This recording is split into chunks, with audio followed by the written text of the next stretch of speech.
Thank you for tuning in to another episode of Dreaded Tomes. In this episode, I will narrate the fall of the House of Usher, the inspiration to the Netflix hit series. Written by Edgar Allan Poe, narrated by Kenneth Elliott, and produced by Linked Productions. Part 1. It was a dark and soundless day near the end of the year, and clouds were hanging low in the heavens. All day I had been riding on horseback through country with little life or beauty, and in the early evening I came within view of the House of Usher. I do not know how it was, but with my first sight of the building, a sense of heavy sadness filled my spirit. I looked at the scene before me, at the house itself, at the ground around it, at the cold stone walls of the building, at its empty eye-like windows, and at a few dead trees. I looked at this scene, I say, with a complete sadness of soul, which was no healthy, earthly feeling. There was a coldness, a sickening of the heart, in which I could discover nothing to lighten the weight I felt. What was it, I asked myself, what was it that was so fearful, so frightening in my view of the House of Usher? This was a question to which I could find no answer. I stopped my horse beside the building, on the edge of a dark and quiet lake. There I could see reflected in the water a clear picture of the dead trees and of the house and its empty, eye-like windows. I was now going to spend several weeks in this house of sadness, this house of gloom. Its owner was named Roderick Usher. We had been friends when we were boys, but many years had passed since our last meeting. A letter from him had reached me, a wild letter which demanded that I reply by coming to see him. He wrote of an illness of the body, of a sickness of the mind, and of a desire to see me, his best and indeed his only friend. It was the manner in which all this was said, it was the heart in it, which did not allow me to say no. Although as boys we had been together, I really knew little about my friend. I knew, however, that his family, a very old one, had long been famous for its understanding of all the arts and for many quiet acts of kindness to the poor. I had learned, too, that the family had never been a large one, with many branches. The name had passed always from father to son, and when people spoke of the House of Usher, they included both the family and the family home. I again looked up from the picture of the house reflected in the lake to the house itself. A strange idea grew in my mind. An idea so strange that I tell it only to show the force of the feelings which laid their weight on me. I really believed that around the whole house and the ground around it, the air itself was different. It was not the air of heaven. It rose from the dead, decaying trees, from the gray walls and the quiet lake. It was a sickly, unhealthy air that I could see, slow-moving, heavy, and gray. Shaking off from my spirit what must have been a dream, I looked more carefully at the building itself. The most noticeable thing about it seemed to be its great age. None of the walls had fallen, yet the stones appeared to be in a condition of advanced decay. Perhaps the careful eye would have discovered the beginning of a break in the front of the building, a crack, making its way from the top down the wall until it became lost in the dark waters of the lake. I rode over a short bridge to the house. A man who worked in the house, a servant, took my horse, and I entered. Another servant of quiet step led me without a word through many dark turnings to the room of his master. Much that I met on the way added, I do not know how, to the strangeness of which I have already spoken. While the objects around me, the dark wall coverings, the blackness of the floors, and the things brought home from long-forgotten wars, while these things were like the things I had known since I was a baby, while I admitted that all this was only what I had expected, I was still surprised at the strange ideas which grew in my mind from these simple things. The room I came into was very large and high. The windows were high and pointed at the top. and so far above the black floor that they were quite out of reach. Only a little light, red in color, made its way through the glass and served to lighten the nearer and larger objects. My eyes, however, tried and failed to see into the far, high corners of the room. Dark coverings hung upon the walls. The many chairs and tables had been used for a long, long time. Books lay around the room, but could give it no sense of life. I felt sadness hanging over everything. No escape from this deep, cold gloom seemed possible. As I entered the room, Usher stood up from where he had been lying and met me with a warmth which at first I could not believe was real. A look, however, at his face told me that every word he spoke was true. We sat down, and for some moments, while he said nothing, I looked at him with a feeling of sad surprise. Surely no man had ever before changed as Roderick Usher had. Could this be the friend of my early years? It is true that his face had always been unusual. He had gray-white skin, eyes large and full of light, lips not bright in color, but of a beautiful shape, a well-shaped nose, hair of great softness, a face that was not easy to forget. And now the increase in the strangeness of his face had caused so great a change that I almost did not know him. The horrible white of his skin and the strange light in his eyes surprised me and even made me afraid. His hair had been allowed to grow, and in its softness it did not fall around his face, but seemed to lie upon the air. I could not, even with an effort, see in my friend the appearance of a simple human being. In his manner I saw at once changes came and went, and I soon found that this resulted from his attempt to quiet a very great nervousness. I had indeed been prepared for something like this, partly by his letter and partly by remembering him as a boy. His actions were first too quick and then too quiet. Sometimes his voice, slow and trembling with fear, quickly changed to a strong, heavy, carefully spaced, too perfectly controlled manner. It was in this manner that he spoke of the purpose of my visit, of his desire to see me, and of the deep delight and strength he expected me to give him. He told me what he believed to be the nature of his illness. It was, he said, a family sickness, and one from which he could not hope to grow better. But it was, he added at once, only a nervous illness which would without doubt soon pass away. It showed itself in a number of strange feelings. Some of these, as he told me of them, interested me but were beyond my understanding. Perhaps the way in which he told me of them added to their strangeness. He suffered much from a sickly increase in the feeling of all the senses. He could eat only the most tasteless food. All flowers smelled too strongly for his nose. His eyes were hurt by even a little light, and there were few sounds which did not fill him with horror. A certain kind of sick fear was completely his master. "I shall die," he said. "I shall die.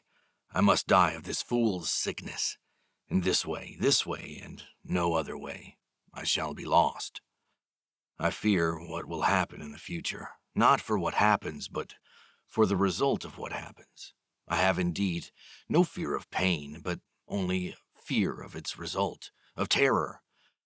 I feel that the time will soon arrive when I must lose my life, and my mind and my soul together, in some last battle with that horrible enemy, fear." Part 2. Roderick Usher, whom I had known as a boy, was now ill and had asked me to come to help him. When I arrived, I felt something strange and fearful about the great old stone house, about the lake in front of it, and about Usher himself. He appeared not like a human being, but like a spirit that had come back from beyond the grave. It was an illness, he said, from which he would surely die. He called his sickness fear. "I have," he said, "no fear of pain, but only the fear of its result, of terror. I feel that the time will soon arrive when I must lose my life and my mind and my soul together in some last battle with that horrible enemy, fear." I learned also, but slowly, and through broken words with doubtful meaning, another strange fact about the condition of Usher's mind. He had certain sick fears about the house in which he lived, and he had not stepped out of it for many years. He felt that the house, with its gray walls and the quiet lake around it, had somehow, through the long years, gotten a strange hold on his spirit. He said, however, that much of the gloom which lay so heavily on him was probably caused by something more plainly to be seen, by the long-continued illness, indeed the coming death, of a dearly loved sister, his only company for many years. Except for himself, she was the last member of his family on earth. "When she dies," he said with a sadness which I can never forget, "when she dies, I will be the last of the old family, the House of Usher." While he spoke, the Lady Madeline, for so she was called, passed slowly through a distant part of the room, and without seeing that I was there, went on. I looked at her with a complete and wondering surprise, and with some fear, and yet I found I could not explain to myself such feelings. My eyes followed her. When she came to a door and it closed behind her, my eyes turned to the face of her brother. But he had put his face in his hands, and I could see only that the thin fingers through which his tears were flowing were whiter than ever before. The illness of the Lady Madeline had long been beyond the help of her doctors. She seemed to care about nothing. Slowly her body had grown thin and weak, and often, for a short period, she would fall into a sleep like the sleep of the dead. So far she had not been forced to stay in bed, but by the evening of the day I arrived at the house, the power of her destroyer, as her brother told me that night, was too strong for her. I learned that my one sight of her would probably be the last I would have, that the lady, at least while living, would be seen by me no more. For several days following, her name was not spoken by either Usher or myself, and during this period I was busy with efforts to lift my friend out of his sadness and gloom. We painted and read together, or listened, as if in a dream, to the wild music he played. And so, as a warmer and more loving friendship grew between us, I saw more clearly the uselessness of all attempts to bring happiness to a mind from which only darkness came, spreading upon all objects in the world its never-ending gloom. I shall always remember the hours I spent with the master of the House of Usher, yet I would fail in any attempt to give an idea of the true character of the things we did together. There was a strange light over everything. The paintings which he made me tremble, though I know not why. To tell of them is beyond the power of written words. If ever a man painted an idea, that man was Roderick Usher. For me, at least, there came out of his pictures a sense of fear and wonder. One of these pictures may be told, although weakly, in words. It showed the inside of a room where the dead might be placed, with low walls, white and plain. It seemed to be very deep under the earth. There was no door, no window, and no light or fire burned, yet a river of light flowed through it, filling it with a horrible, ghastly brightness. I have spoken of that sickly condition of the senses, which made most music painful for Usher to hear. The notes he could listen to with pleasure were very few. It was this fact, perhaps, that made the music he played so different from most music. But the wild beauty of his playing could not be explained. The words of one of his songs, called The Haunted Palace, I have easily remembered. In it I thought I saw, and for the first time, that Usher knew very well that his mind was weakening. This song told of a great house where a king lived, a palace, in a green valley, where all was light and color and beauty, and the air was sweet. In the palace were two bright windows through which people in that happy valley could hear music and could see smiling ghosts, spirits, moving around the king.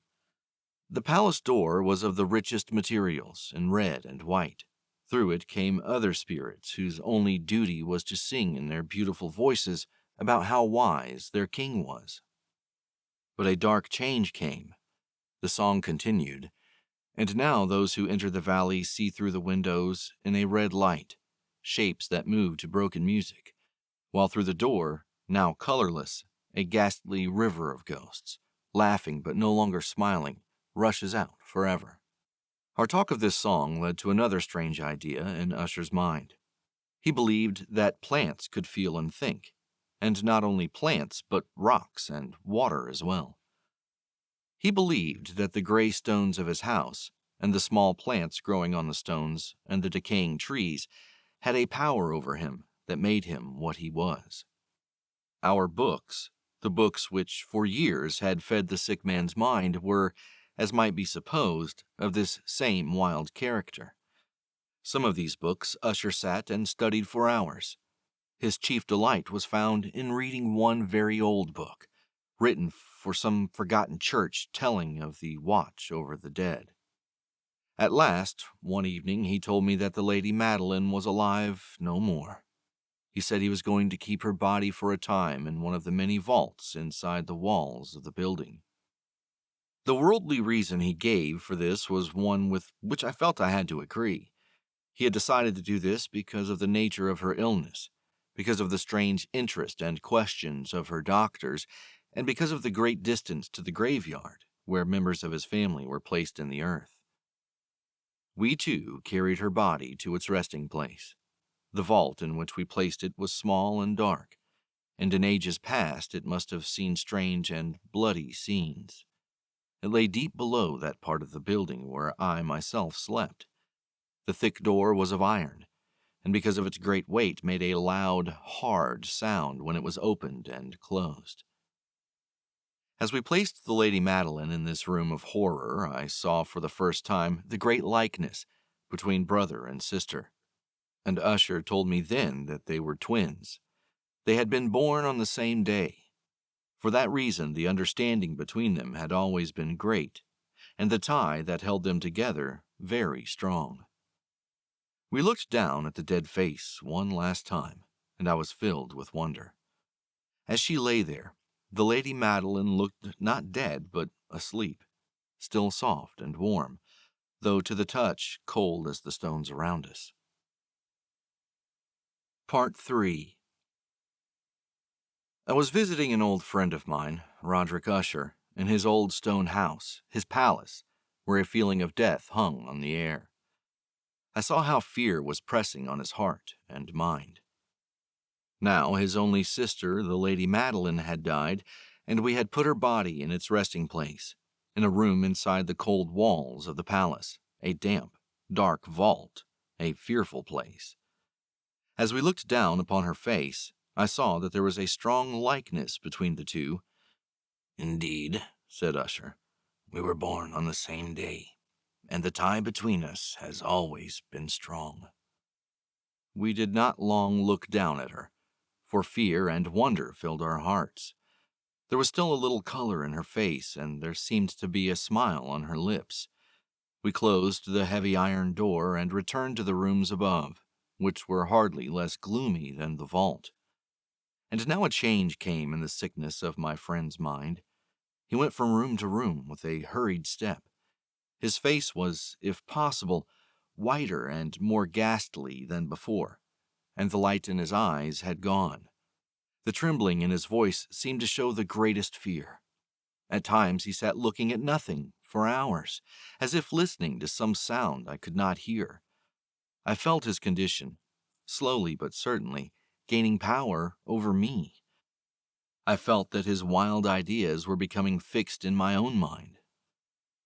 As I was going to bed late in the night of the 7th or 8th day after we placed the Lady Madeline within the vault, I experienced the full power of such feelings. Sleep did not come while the hours passed. My mind fought against the nervousness. I tried to believe that much, if not all, of what I felt was due to the gloomy room, to the dark wall coverings, which in a rising wind moved on the walls, but my efforts were useless. The trembling I could not stop filled my body, and fear, without reason, caught my heart. I sat up, looking into the darkness of my room, listening, I do not know why, to certain low sounds which came when the storm was quiet. A feeling of horror lay upon me like a heavy weight. I put on my clothes and began walking nervously around the room. I had been walking for a very short time when I heard a light step coming toward my door. I knew it was Usher. In a moment I saw him at my door, as usual very white, but there was a wild laugh in his eyes. Even so, I was glad to have his company. "And you have not seen it?" he said. He hurried to one of the windows and opened it to the storm. The force of the entering wind nearly lifted us from our feet. It was indeed a stormy but beautiful night, and wildly strange. The heavy, low-hanging clouds which seemed to press down upon the house flew from all directions against each other, always returning and never passing away in the distance. With their great thickness they cut off all light from the moon and the stars, but we could see them because they were lighted from below by the air itself, which we could see, rising from the dark lake and from the stones of the house itself. "You must not, you shall not look out at this," I said to Usher, as I led him from the window to a seat. "This appearance, which surprises you so, has been seen in other places too. Perhaps the lake is the cause. Let us close this window. The air is cold. Here is one of the stories you like best. I will read, and you shall listen, and thus we will live through this fearful night together." The old book which I had picked up was one written by a fool for fools to read, and it was not, in truth, one that Usher liked. It was, however, the only one within easy reach. He seemed to listen quietly. Then I came to a part of the story in which a man, a strong man full of wine, begins to break down a door, and the sound of the dry wood as it breaks can be heard through all the forest around him. Here I stopped, for it seemed to me that from some very distant part of the house sounds came to my ears like those of which I had been reading. It must have been this likeness that had made me notice them, for the sounds themselves, with the storm still increasing, were nothing to stop or interest me. I continued the story and read how the man, now entering through the broken door, discovers a strange and terrible animal of the kind so often found in these old stories. He strikes it and it falls, with such a cry that he has to close his ears with his hands. Here again I stopped. There could be no doubt. This time I did hear a distant sound, very much like the cry of the animal in the story. I tried to control myself so that my friend would see nothing of what I felt. I was not certain that he had heard the sound, although he had clearly changed in some way. He had slowly moved his chair so that I could not see him well. I did see that his lips were moving as if he were speaking to himself. His head had dropped forward, but I knew he was not asleep, for his eyes were open and he was moving his body from side to side. I began reading again, and quickly came to a part of the story where a heavy piece of iron falls on a stone floor with a ringing sound. These words had just passed my lips when I heard clearly, but from far away, a loud ringing sound, as if something of iron had indeed fallen heavily upon a stone floor, or as if an iron door had closed. I lost control of myself completely, and jumped up from my chair. Usher still sat, moving a little from side to side. His eyes were turned to the floor. I rushed to his chair. As I placed my hand on his shoulder, I felt that his whole body was trembling. A sickly smile touched his lips. He spoke in a low, quick, and nervous voice as if he did not know I was there. "Yes," he said, "I heard it. Many minutes, many hours, many days have I heard it, but I did not dare to speak. We have put her living in the vault. Did I not say that my senses were too strong? I heard her first movements many days ago, yet I did not dare to speak. And now that story. But the sounds were hers. Oh, where shall I run? She is coming to ask why I put her there too soon. I hear her footsteps on the stairs. I hear the heavy beating of her heart." Here he jumped up and cried as if he were giving up his soul. "I tell you, she now stands at the door." The great door to which he was pointing now slowly opened. It was the work of the rushing wind, perhaps, but no. Outside that door a shape did stand.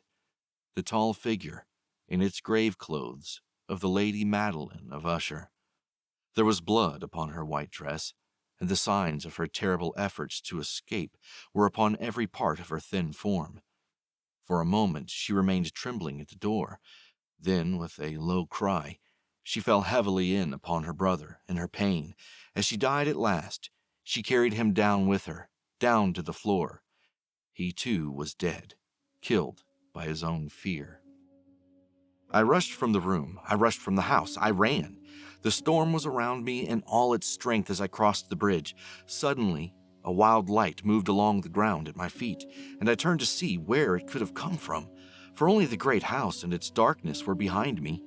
The light was that of the full moon, of a blood-red moon, which was now shining through that break in the front wall, that crack which I thought I had seen when I first saw the palace.